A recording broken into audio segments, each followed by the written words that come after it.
안녕하세요. 지금부터 지리 소개를 시작하겠습니다. 목차. 첫 번째는 선정한 지역과 지역 선정한 이유이고, 두 번째, 지역 인구 변화, 세 번째, 지역 특성, 자연적 특성과 인문적 특성으로 나눠집니다.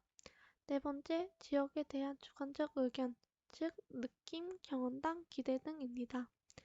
다섯 번째는 지역 한 줄 소개이고, 이 순서대로 차례대로 소개하겠습니다. 첫 번째, 선정한 지역.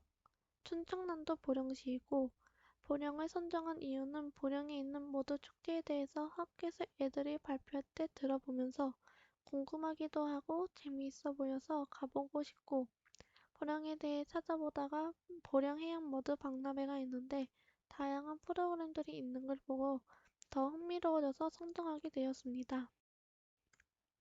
두 번째, 지역 인구 변화입니다.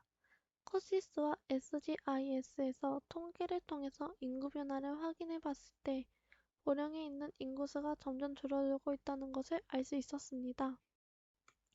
세 번째, 지역 특성, 그 중에서 지형입니다. 대부분의 지형이 해변 산골이라 산 바로 옆에 바다가 접해 있는 모습을 자주 볼 수 있는데 덕분에 보령댐을 지어 호수로 만들었을 정도라고 합니다. 덴천천이 동서로 흘러 시내를 남북으로 가르고 서쪽 해안을 제외하면 주변 산지가 시가지를 안고 있는 모양새라고 합니다. 북으로 홍성군, 동으로 청양군과 부여군, 남으로는 서천군과 붙어 있습니다. 여담이지만 애부터 자야가 적어 보령이란 이름을 불리게 되었다고 하고 실제로 살아보면 자연재해는 적지만 비나 눈이 자주 내리는 편이고 파도는 꽤 강한 편이라고 합니다. 2008년에는 반파제에서 낚시를 하던 사람들이 파도에 휩쓸려 9명이 사망하는 사건이 발생하기도 하였다고 합니다. 특산물입니다.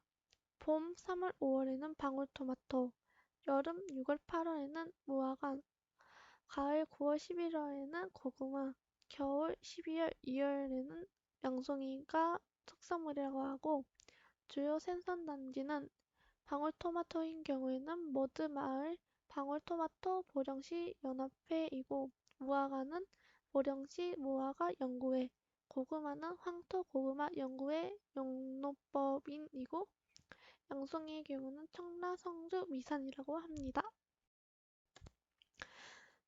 박람회와 축제 2022년 7월 16일 8월 15일 날 열리는 보령 해양머드 박람회인데 여기서는 해양머드 체험 프로그램, 레포츠 게임 참여 프로그램, 지역문화 관광 프로그램 등을 한다고 합니다.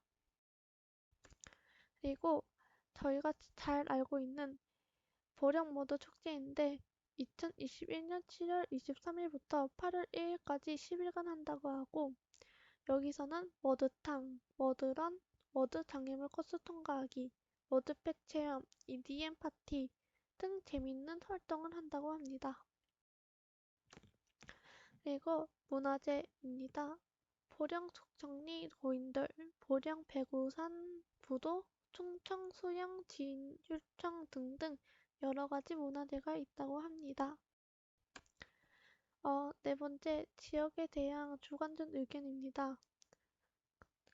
제가 생각하기에는 자연재해가 적어 살기에 위험하지 않고 보령 해양머드 박람회, 보령 머드 축제 등 할만한 것들이 있어서 살기에도 좋고 아니면 축제 기간에 맞춰 놀러가기에 좋다고 생각하였습니다. 그리고 자연재해는 적어서 좋지만 낚시를 하다가 죽은 사건을 보고 바다에서는 조심해야겠다는 생각을 하였습니다. 다섯 번째, 지역 한 줄 소개입니다. 보령은 인구수가 줄어들고 있고 자연 특성에서는 대부분의 지형이 해변 산골이라 산 바로 옆에 바다가 접해 있는 모습을 자주 볼 수 있고 자연재해가 적지만 파도가 꽤 강한 편이라서 조심해야 하는 특징이 있고 인문적 특징에서는 보령 해양머드 박람회와 보령 머드 축제 등 즐길거리들이 있고 문화재와 특산물들이 있어서 재미있고 좋습니다. 지금까지 들어주셔서 감사합니다.